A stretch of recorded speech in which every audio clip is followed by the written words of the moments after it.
வணக்கம். இந்த வீடியோவில் அதை பற்றி பார்க்க போகிறோன்னா, ஜூலையில் அரசு ஊழியர்களுக்கு வரும் மெகா பரிசு அகவிலைப்படி கணக்கீடு மாறப்போகிறது என்பது குறித்த புதிய அப்டேட்டை பற்றி தான் பார்க்க போகிறோம். அது என்னென்னு தெரிஞ்சுக்கிறதுக்கு முன்னாடி நீங்களும் நம்ம சேனலை சப்ஸ்கிரைப் பண்ணல, நான் சப்ஸ்கிரைப் பண்ணி பக்கத்தில் இருக்க பெல் பட்டனையும் மறக்காமல் ப்ரெஸ் பண்ணி வச்சுருங்க. அப்போ தான் நம்ம போடுற முக்கியமான தகவல் உங்களை சேரும். இப்போ வாங்க வீடியோக்குள்ளே போகலாம்.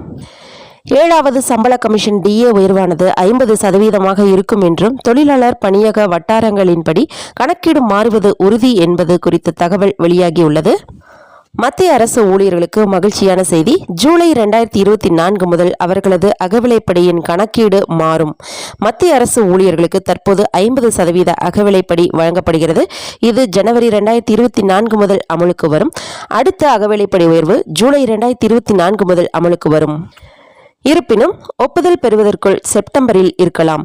அகவிலைப்படி மதிப்பெண்ணை நிர்ணயிக்கும் ஏஐசிபிஐ குறியீட்டு எண்கள் ஜனவரி மற்றும் ஜூன் 2024க்கு இடையில் வெளியிடப்படும். இவற்றில் ஜனவரி 2024க்கான தரவு மட்டுமே இதுவரை வெளியிடப்பட்டுள்ளது. மத்திய அரசு ஊழியர்களின் அகவிலைப்படி எவ்வளவு உயரும் என்பதை இந்த எண்கள் தீர்மானிக்கும்.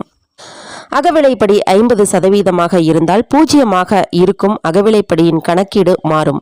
இந்த கணக்கீடு 0 தொடங்கும் மற்றும் அதிகரிப்பு மேலும் கணக்கிடப்படும். எடுத்துக்காட்டாக 3 to 4% தொழிலாளர் பணியக வட்டாரங்களின்படி கணக்கீடு மாறுவது உறுதி. இருப்பினும் அனைத்து கேள்விகளுக்குமான பதில்களும் ஜூலை 31, 2024 வரை காத்திருக்க வேண்டும்.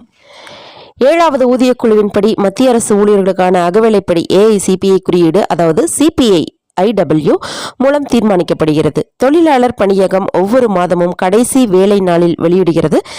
இருப்பினும் இந்த தரவு ஒரு மாதம் தாமதமானது. எடுத்துக்காட்டாக ஜனவரி மாதத்திற்கான தரவு பிப்ரவரி மாத இறுதியில் வருகிறது.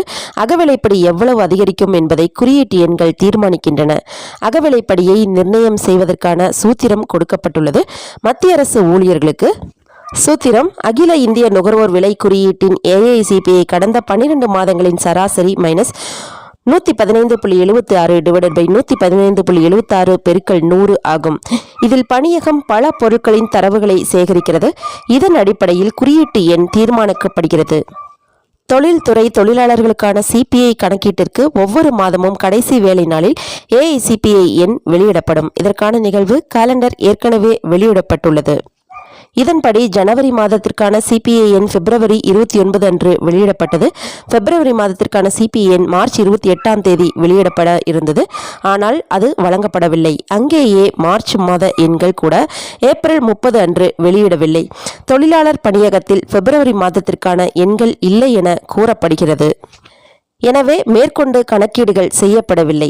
ஜூலைக்கு முன் அனைத்து தரவுகளையும் சேகரித்த பிறகு அதை இறுதியாக வெளியிட வேண்டும் என்பது நோக்கமாகும். ஜூன் மாதத்திற்கான எண்கள் ஜூலை 31 அன்று வெளியிடப்படும். தற்போதைய நிலையை பார்த்தால் ஜனவரி வரை சிபிஐ எண் 138.9 புள்ளிகளில் உள்ளது. இதன் காரணமாக அகவிலைப்படி 50.84% அதிகரித்துள்ளது. இது 51% கணக்கிடப்படும். மதிப்பீடுகளின்படி இந்த எண்ணிக்கை பிப்ரவரியில் 51.42 இருக்கலாம். அடுத்ததாக அகவிலைப்படி உயர்வு 4% மட்டுமே இருக்கும் என்று நிபுணர்கள் மதிப்பிட்டுள்ளனர்.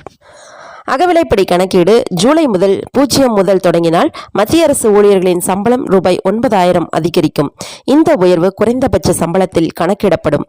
ஒரு மத்திய அரசு ஊழியரின் அடிப்படை சம்பளம் ரூபாய் 18,000 எனில் அவருடைய சம்பளம் ரூபாய் 27,000 உயரும். அதே போல ஒரு ஊழியரின் சம்பளம் ரூபாய் 25,000 என்றால் அவருடைய சம்பளம் ரூபாய் 12,500 உயரும்.